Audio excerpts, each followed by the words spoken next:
Assalamualaikum. I hope you guys are doing well and scoring high GPA. क्या बोला तूने? आज की हमारी गुफ्तगू का टॉपिक बड़ा ख़ास है और इसके बारे में बात करना ही बहुत ज़रूरी है, which is vibe coding. Vibe coding तो ऐसा टॉपिक है जिसके बारे में या तो आपको बहुत ही पॉजिटिव रिव्यूज़ मिलेंगे या तो बहुत ही नेगेटिव मिलेंगे, न्यूट्रल भी मिलेंगे बट कम ही मिलेंगे। और ये टॉपिक ऐसा है कि सालों निकल जाए और इस पर बहस ख़त्म ना हो। सो आज की हमारी वीडियो होगी 4 हिस्सों में, जिसके अंदर हम बात करेंगे वाइब कोडिंग क्या है, जिनको नहीं पता ज़ाहिर उनको बताना पड़ेगा, एंड वाइब कोडिंग एंड आपकी professional life, then how to do vibe coding responsibly, and at last जो कि इस पूरी वीडियो को बनाने का मकसद है, vibe coding and university students. First of all, for the people who don't know what vibe coding is, let's explain. In vibe coding आप लॉजिक पे ज़्यादा फोकस नहीं करते, आप जस्ट इंट्यूशन पास करते हो को पायलट को and it does everything for you. You don't need to think hard to make logic format and all that stuff. For example, I gave this prompt to AI, make something that reacts to my keyboard presses in a fun way, like changing colors, sounds and shapes every time I hit a key, and the results are right in front of you. Can you even think of building this in 5 minutes? Obviously not. That's what vibe coding is. I don't give a damn about internal details. I just need something in front of me. But now, the question arises, can we do vibe coding in professional life? The answer is yes, but with conditions. आपको ये चीज़ समझनी होगी कि आपको को pilot की तरह treat करना है, ना कि उसको ही मेन पायलट बना दें।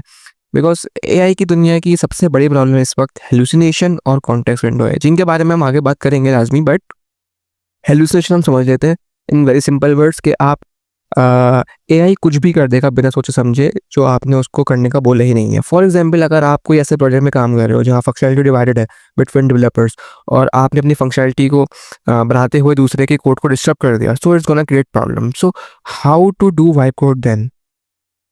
रियल वर्ल्ड में ऐसा भी नहीं है कि आप इससे बच जाओगे। I will tell you the reason for that later. But अगर आप रिस्पॉन्सिबली वाइब कोड करना चाहते हो तो you have to verify each and every line of code it edit, understand it, and only accept the change if it's not causing problem to the business logic. Now the question is, can you escape from vibe coding? Short answer, no. IT ऐसी field है जिसमें अपने आप को updated and productive रखना फ़र्ज है। When features like IntelliSense, autocomplete, syntax editing came into IDEs, old school coders used to say that this will make people dependent, they won't really learn coding, but now nobody codes without IntelliSense. It is a basic productivity feature, and I believe someday vibe coding will become a standard part of workflows.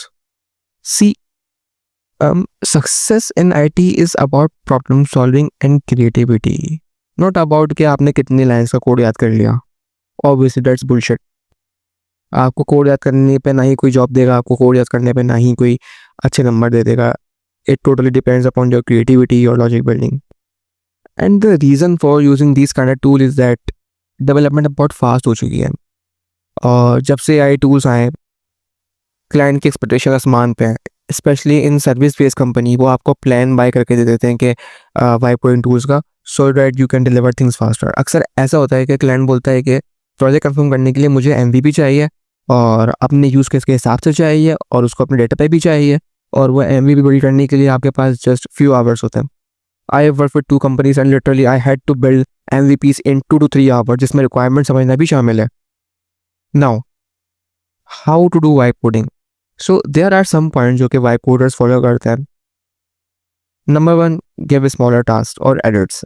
अगर आप कोई बड़ा code generate करवाते भी हो ऐसे, so it is fine अगर वो बिल्कुल इनिशियल कोड है, बिल्कुल बहुत ज़्यादा इनिशियल कोड है। फॉर एग्जांपल, आप किसी एप्लीकेशन का स्केलेटन बिल्ड करवा देते हो कि आप SRC का फोल्डर बना लो, आप मॉडल्स का फोल्डर बना लो और आप व्यूज़ का फोल्डर बना लो, ये चीज़ें ठीक है, it's fine.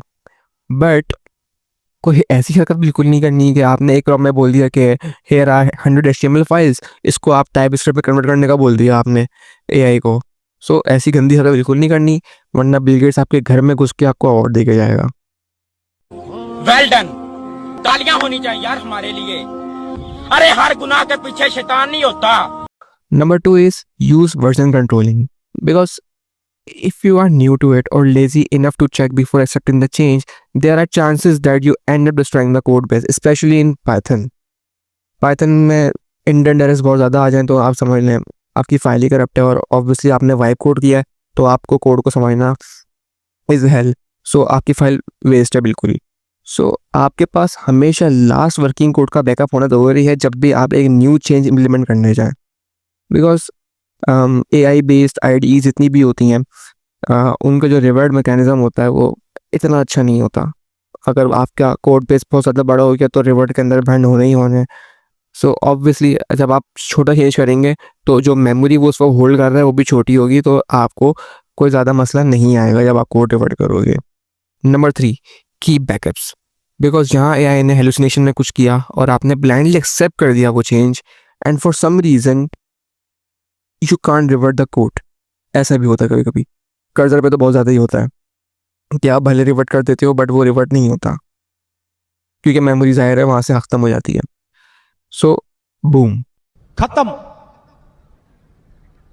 Bye bye, tata, goodbye, गया। now the most awaited part of the video, why coders and university students. I know आप एक ऐसी एज में CS में आ गए हो जहाँ आप में से बहुत सारे लोग अपने स्किल्स को लेकर डाउटफुल होंगे। कुछ लोग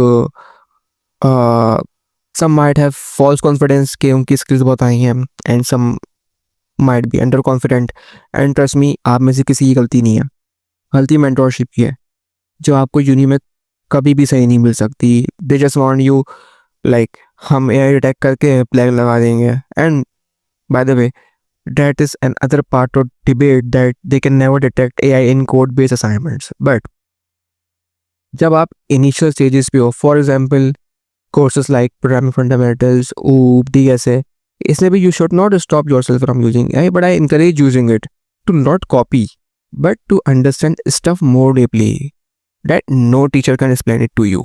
Try to understand stuff deeply, implement nonsense things. If there are errors, ask chatbot to tell your mistakes, note that down and learn from that. See how crazy is it कि आपके पास 24/7 एक teacher और वेडिटर मौजूद है। आप अपने pace के ऊपर लर्निंग कर सकते हो, अपनी मेंटालिटी के हिसाब से चीज़ों को समझ सकते हो कि आप देर से सीखते हो या आपको और ज़्यादा बेसिक में जाना है या आपको बहुत ज़्यादा हाई लेवल चीज़ें समझनी है। It totally depends upon you. But the key is you have to be honest with yourself. Don't copy codes directly, understand them and write it by yourself. Initial stages पे आपका एक language में command होना बहुत ज़रूरी है, ठीक है। आप AI यूज़ करो, आप कोड देखो, जो करना है करो, बट कोई एक लैंग्वेज आपकी ऐसी लाजमी होनी चाहिए कि आपको गूगल या फिर ChatGPT पे जाकर देखना ना पड़े, उसका सिंटैक्स आपको पता होना चाहिए। बिकॉज इंटरव्यू के अंदर आपको ज़ाहिर है प्रॉब्लम सॉल्विंग के क्वेश्चंस दिए जाते हैं और आपके पास ना तो वहाँ पे कोई टाइम होता है इतना कि आप वहाँ पे ऐसे टूल्स पर सर्चिंग कर सको, और वो मेनली अलाउ भी नहीं करते। सो आपके पास एक कमांड होना ज़रूरी है किसी लैंग्वेज के ऊपर जिसके अंदर आप बिल्कुल फ्री स्टाइल कोडिंग कर सकें without seeing anything. And even in the industry they expect you to be Mr. 360. They expect you to be able to front end, back end, and requirements gathering and many more stuff. In my point of view, the world is moving so fast, so you have to decide either you have to listen your idiotic university professor who represents AI like जैसे दज्जाल का फितरा, और make yourself valuable enough that people trust you in their day-to-day business operations. So at last, I just wanted to say, like all the tools in the past, vibe coding IDEs are also tools. So don't make them the चल का फितरा कि आपको बर्बाद कर देगा। Because ना तो सारी ज़िंदगी आपको एक लैंग्वेज के ऊपर काम करना है और ना आपको अपनी मर्जी का काम मिलेगा। So you have to keep changing your stack based upon the requirements. और इन माई ओपिनियन ये एक ऐसा टॉपिक है जिसमें सबके अपने अपने पॉइंट ऑफ व्यूज़ हैं, and if you have any I would love to hear yours. Please feel free to mention me in the comments.